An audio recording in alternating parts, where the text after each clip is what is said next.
Hello everybody, welcome back to HardReset.Info channel. In today's video, I'll show you how to easily fix speaker not working on your Samsung Galaxy A26.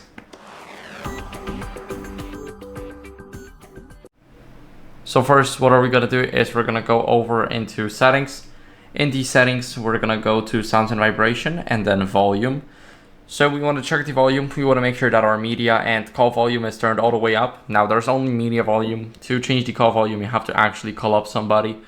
And after that, what are we gonna do is we're gonna clean the speakers with a, clean the speaker grill with a soft brush.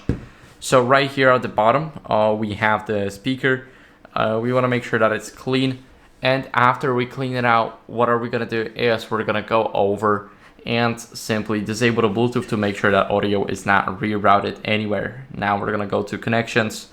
Here, our Bluetooth is already turned off, but if it's the blue switch, we want to turn it into the gray switch.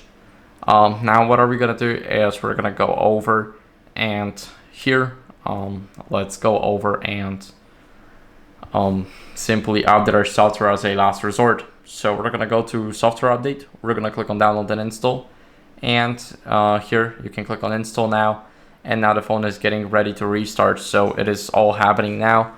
And that's how you guys can easily fix it. So that's how you guys can fix speaker not working. Thank you for watching. If you enjoyed this video, then make sure to leave a like, subscription, and a comment. And I'll see you in the next one. Bye.